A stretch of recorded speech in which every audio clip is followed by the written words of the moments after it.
मित्रों, जैसा कि हम सभी जानते हैं, इस मृत्युलोक अर्थात पृथ्वी पर 84 लाख योनियों में जीव जंतु निवास करते हैं। इनमें से एक है मनुष्य योनि, जिसमें हमारा और आपका जन्म हुआ है। हमने अपनी कई वीडियोस में बताया है कि मृत्यु के बाद प्राणी को उसके कर्मों के आधार पर अगला जन्म मिलता है। जब कोई प्राणी अपने पिछले जन्म में अधिक पुण्य कर्म करता है तो उसे मनुष्य योनि प्राप्त होती है। लेकिन धर्मशास्त्रों के अनुसार सभी योनियों में मनुष्य योनि में सबसे अधिक कष्ट भोगने पड़ते हैं। आज की इस वीडियो में हम आपको बताएंगे कि मनुष्य को माता के गर्भ से लेकर मृत्यु तक किन किन कष्टों का सामना करना पड़ता है, जिनका वर्णन भागवत पुराण में किया गया है। नमस्कार दर्शकों, फ्यूरी फ्लिक्स पर आपका एक बार फिर से स्वागत है।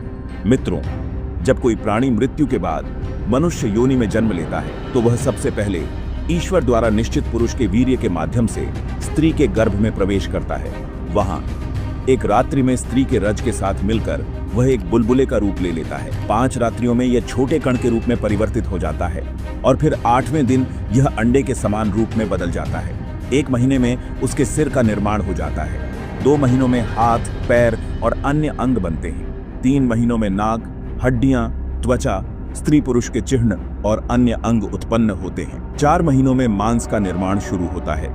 5वें महीने में गर्भ में पल रहे शिशु को भूख और प्यास का अनुभव होने लगता है। 6ठे महीने से वह झिल्ली से लिपटकर गर्भ में घूमने लगता है। इस दौरान माता द्वारा ग्रहण किए गए अन्न और जल से उसकी भूख प्यास मिटती है, लेकिन वह मलमूत्र से भरे गर्भाशय में रहता है, जो अत्यंत दुखदायी होता है। उसका शरीर कोमल होता है और गर्भ में मौजूद कीड़े उसके अंगों को काटते हैं, जिससे उसे असहनीय पीड़ा होती है। वह अचेत हो जाता है। माता द्वारा खाए गए कड़वे, तीखे, गर्म, नमकीन, रूखे और खट्टे पदार्थों का स्पर्श उसके शरीर को पीड़ा देता है। गर्भ में उसका सिर पेट की ओर झुका रहता है, पीठ और गर्दन मुड़े रहते हैं। वह पिंजरे में बंद पक्षी की तरह पराधीन रहता है और अपने अंगों को हिलाने में भी असमर्थ होता है।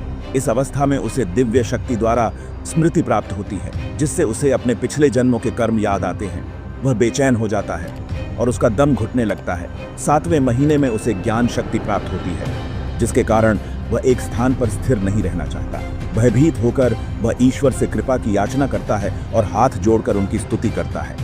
वह प्रार्थना करता है, हे प्रभु, मैंने बहुत अधर्म किए, मैं पापी हूँ। आपने मुझे यह गति दी जो मेरे कर्मों के योग्य है।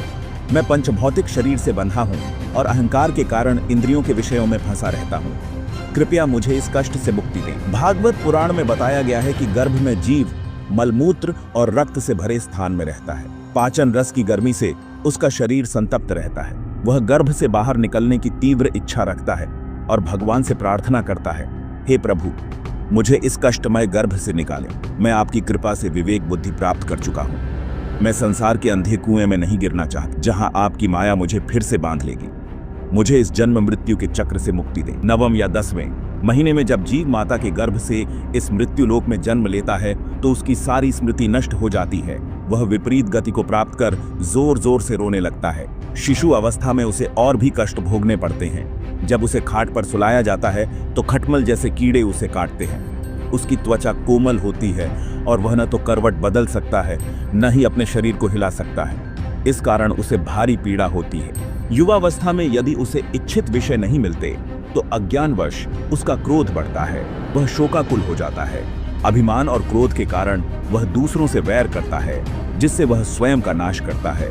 अज्ञानता के कारण वह शरीर को ही सब कुछ मानने लगता है और विभिन्न कर्म करता है, जिनके कारण उसे बार बार संसार चक्र में जन्म लेना पड़ता है।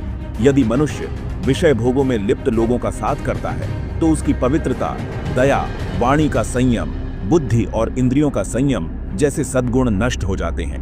भागवत पुराण में कहा गया है कि मनुष्य को उन लोगों से मित्रता नहीं करनी चाहिए जो सदा स्त्री पुरुष के समागम में रत रहते हैं या मूर्ख और मोहग्रस्त होते हैं। जो मनुष्य स्त्री में आसक्त रहता है और मृत्यु के समय भी उसी का ध्यान करता है, उसे अगले जन्म में स्त्री योनि प्राप्त होती है। इसी तरह यदि कोई मनुष्य सुख भोग के लिए किसी जीव की हत्या करता है तो उसे अगले जन्म में उसी योनि में जन्म लेकर कष्ट भोगना पड़ता है। वृद्धावस्था में मनुष्य अपने जीवन के अंतिम पड़ाव में पहुंचता है। उसे अपने कर्मों के अनुसार शारीरिक और मानसिक पीड़ा भोगनी पड़ती है।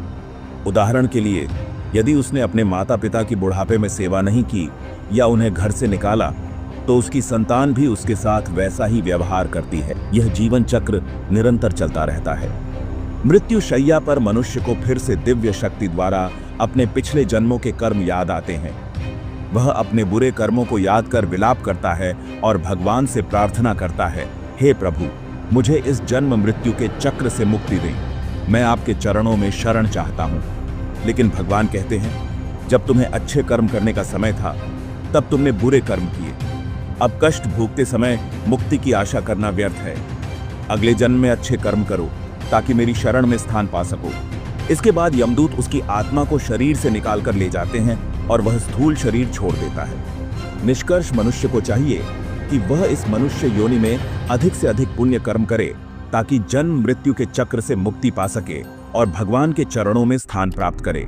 आप इस बारे में क्या सोचते हैं? नीचे कमेंट में जरूर बताएं। यदि आपको यह वीडियो पसंद आया हो तो इसे लाइक और शेयर करें। हमारे चैनल को अभी तक सब्सक्राइब नहीं किया है तो अभी सब्सक्राइब करें ताकि आपको ऐसी आध्यात्मिक और पौराणिक जानकारी मिलती रहे। वीडियो को अंत तक देखने के लिए आपका बहुत बहुत धन्यवाद।